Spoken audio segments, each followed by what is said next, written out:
Veremos un problema para determinar fórmula empírica. El problema dice, el ácido absórbico, vitamina C, cura el escorbuto, está formado por 40.92% de carbono, 4.58% de hidrógeno y 54.50% de oxígeno en masa. Hay que determinar su fórmula empírica. Entonces, para eso, pues primero no tenemos una masa determinada, unos gramos determinados. Entonces, lo más importante que podríamos hacer al principio sería tomar una base de cálculo. La base de cálculo serían 100 gramos. Ajá.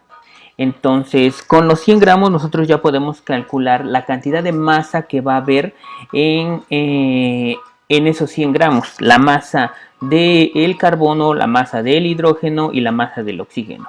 Entonces, aquí voy a poner elemento. Tengo carbono, hidrógeno y oxígeno. Ajá. Y después voy a tener los porcentajes. En este caso serían 40.92.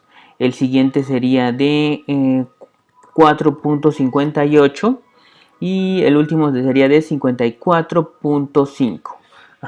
Entonces, para calcular los gramos o la masa de estos compuestos en 100 gramos, pues serían los 100 gramos. En este caso voy a fijar esta celda para que no se mueva. La dejaría como 100 gramos multiplicada por los porcentajes, pero como son porcentajes hay que dividirlos entre de 100 para que obtenga yo la cantidad deseada. Entonces, pues serían casi los mismos porque están configurados para que se sumen 100. Estos porcentajes pues van a sumar 100 y esta cantidad de gramos pues van a sumar 100. Entonces, simplemente como suma le daríamos, utilizaríamos esto y serían 100. Si utilizamos la misma fórmula, la copiamos de este lado, también van a ser 100. Pero este 100 equivale a porcentaje y este 100 equivale a gramos. Gramos. Ajá. Ok, entonces ya tenemos la cantidad de gramos. Lo que necesitamos es convertirlo a moles. Para eso necesitamos el peso molecular de cada uno de los compuestos. Entonces el peso molecular o el peso atómico, este sería de 12.01, este sería de 1.008 y el último sería de 15.99. ¿Sí? 99, o bueno, lo vamos a dejar como 16 en este caso, para este ejemplo. Ajá. Y aquí calculamos el número de moles.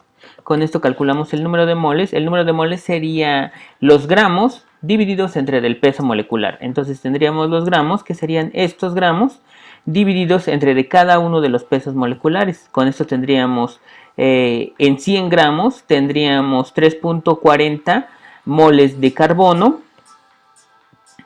4.5 moles de hidrógeno y 4.4 moles de oxígeno. Entonces la fórmula, de hecho, nos podría quedar de la siguiente manera. La fórmula sería CHO,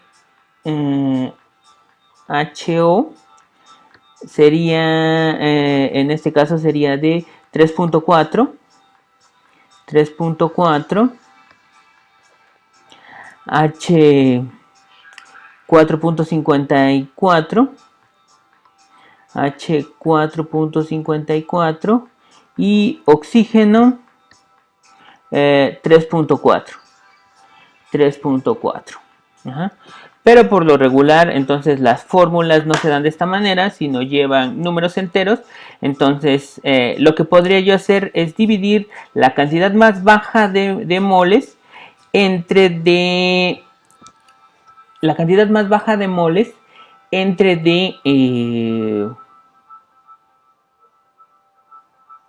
todos los moles que hay. Entonces la cantidad de más baja de moles serían 4.06, ¿sí? Está entre estos dos, entonces esto serían 4.06. Entonces esto lo voy a dividir, digamos, todos estos términos de esta columna los voy a dividir entre de estos términos, entre del más bajo, que serían 4.0625. Y como lo voy a dividir a cada uno de los términos, esta celda la fijo, entonces me daría igual con 1, este sería 1 y este sería, lo voy a reducir a solamente 2 decimales, entonces le damos formato celda y le decimos que lo reduzca a 2 decimales. Entonces, si se dan cuenta, estos dos ya son 1, pero este sigue siendo 1.33. Entonces, aquí lo único que debemos de hacer es encontrar un factor que nos dé un número entero y después todos estos términos multiplicarlos por ese factor. Entonces, lo podemos hacer por ensayo y error. Por ejemplo, este lo multiplicamos por 1. Bueno, aquí está el factor, le voy a poner factor. Lo multiplicamos por 1 y nos daría, o sea, sería la multiplicación de este por este, y obviamente nos seguiría dando el mismo valor. Y le voy a dejar formato, celda, número, y lo voy a dejar con 2 decimales también. Entonces con 2, probamos con 2, no nos sigue dando un valor, entonces serían con 3. Con 3 ya nos da un valor exactamente de 4. Entonces 3 sería el factor que necesitamos para multiplicar, para obtener números enteros. Entonces, este factor lo copia a los demás y pues jalo la fórmula a estas otras celdas. Entonces, de hecho, la fórmula quedaría 3 moles de carbono, 3 moléculas de carbono, 3 átomos de carbono, 4 moléculas de hidrógeno y 3 moléculas de oxígeno. Esa sería la fórmula del ácido ascórbico. Entonces serían C3, H4O3. Y así determinamos la fórmula del ácido ascórbico.